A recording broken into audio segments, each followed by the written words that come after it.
এক সময় লক্ষ্য করলাম আমাদের বাড়ির কাজের ছেলে শোভন বারবার বাথরুমে যায় আর কিছুক্ষণ পর আসে। আমি একদিন কৌতূহলবশত বাথরুমের দিকে গেলাম। দরজাটা হালকা খোলা ছিল, তাই ভেতরে তাকালাম। দেখতে পেলাম শোভন আমার নাম বলছে আর নিজের সাথে কিছু করছে। আমি অবাক হয়ে গেলাম, কারণ আমার স্বামী আমাকে বলল যে আজ থেকে শোভন বাড়ির সব কাজ করবে, তোমাকে আর কাজ করতে হবে না। আমি অনেক খুশি ছিলাম, কারণ ছেলেটি আমার ভীষণ ভালো লেগেছিল।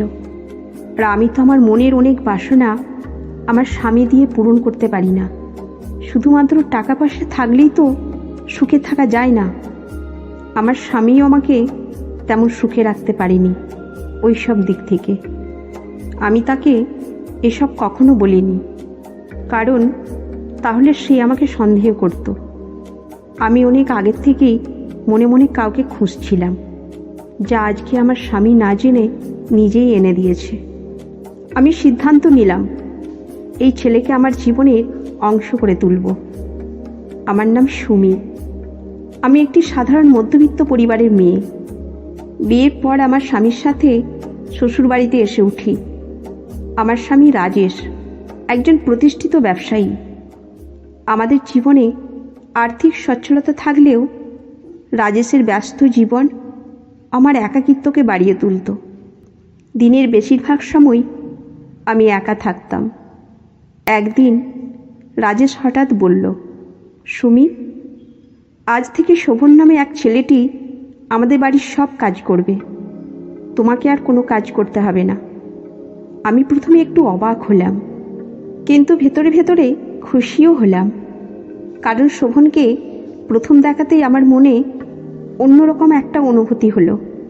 সে খুব সাদামাটা, সরল এবং ভালো মনের ছেলে মনে হলো। আমি বুঝতে পারলাম না কেন, কিন্তু শোভনকে দেখে আমার মনের ভেতর এক ধরনের উত্তেজনা কাজ করতে লাগলো। শোভনের সাথে প্রথম পরিচয় ছিল খুবই সাধারণ। রাজেশ সকালে কাজে চলে যাওয়ার পর আমি শোভনকে বাড়ির বিভিন্ন জায়গায় দেখিয়ে দিলাম। তুমি কি রান্না করতে জানো? আমি জিজ্ঞাসা করলাম। শোভন বিনয়ের সাথে উত্তর দিল, জি দিদি, আমি সব ধরনের রান্না করতে পারি। আমি বললাম, তাহলে আজ থেকে তুমি রান্না শুরু করো। দুপুরে রাজেশ আসবে খেতে, তখন তোমার রান্না দেখতে চায়। শোভন রান্না করতে শুরু করলো, আর আমি পাশে বসে তার রান্না দেখছিলাম। মাঝে মাঝে লক্ষ্য করলাম সে আমার দিকে তাকিয়ে থাকছে। আমার মনে তখন অদ্ভুত এক অনুভূতি কাজ করছিল। কয়েকদিন এভাবেই কাটল। শোভন তার কাজ খুব মনোযোগ দিয়ে করত, আর আমি তাকে সাহায্য করতাম। একদিন রাজেশ কাজে চলে যাওয়ার পর আমি শোভনের সাথে রান্নাঘরে কাজ করছিলাম। আমি ইচ্ছাকৃতভাবে শর্ট ড্রেস পরে এসেছিলাম, যেখানে তার সাথে ঘনিষ্ঠ হতে পারি। শোভন রান্না করছিল, আর আমি তাকে সাহায্য করছিলাম। এক সময় লক্ষ্য করলাম সে আমার দিকে বারবার তাকাচ্ছে। আমি তার এই তাকানোর মধ্যে অন্যরকম কিছু অনুভব করছিলাম। মনে মনে ভাবলাম, কি হবে যদি আমরা একটু ঘনিষ্ঠ হই। একদিন সকালে রাজেশ কাজে চলে যাওয়ার পর আমি রান্নাঘরে কাজ করছিলাম। শোভন বাথরুমে চলে গেল। কিছুক্ষণ পর আমি কৌতূহলবশত বাথরুমের দিকে গেলাম।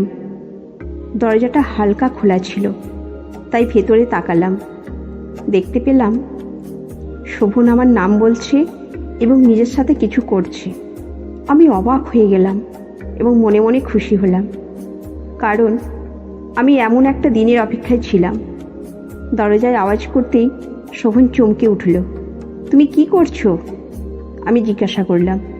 সে লজ্জা পেয়ে বলল, কয় না দিদি, আমি কিছু করছিলাম না। আমি বললাম, তাহলে ওটা বের করে মজা নিচ্ছিলে কেন? সে লজ্জায় কিছু বলল না। আমি তাকে জিজ্ঞাসা করলাম, আমাকে কি তোমার ভালো লাগে? সে বলল, জি দিদি, অনেক ভালো লাগে। আমি তাকে ড্রয়িং রুমে নিয়ে গেলাম।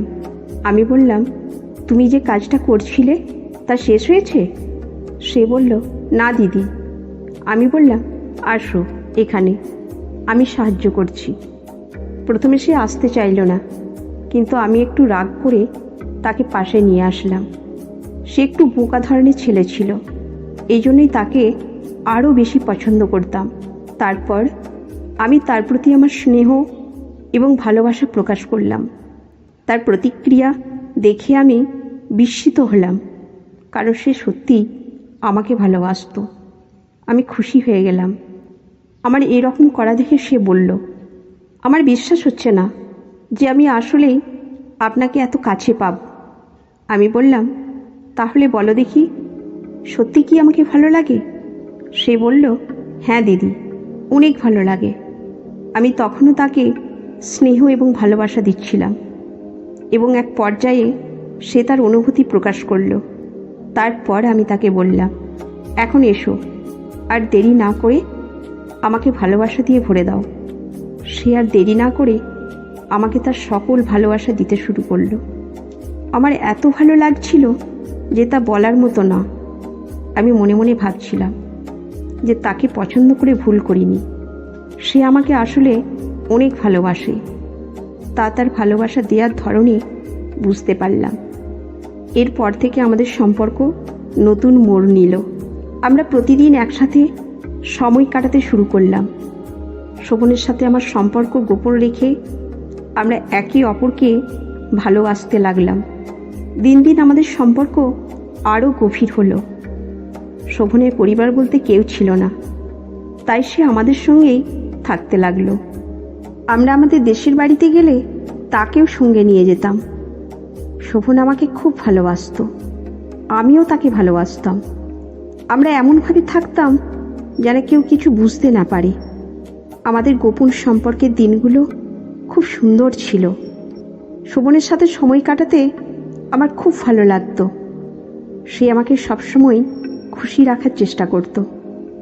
একদিন আমি শোভনকে জিজ্ঞাসা করলাম, তুমি কি সত্যি সত্যিই আমাকে ভালোবাসো? শোভন আমার দিকে তাকিয়ে বলল, হ্যাঁ দিদি, আমি আপনাকে খুব ভালোবাসি। আপনি আমার জীবনে সব কিছু। আমার মন ভরে গেল।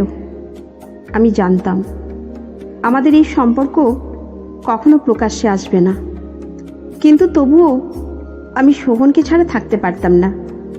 প্রিয় দর্শক, এই গল্প থেকে আমরা একটি গুরুত্বপূর্ণ শিক্ষা নিতে পারি।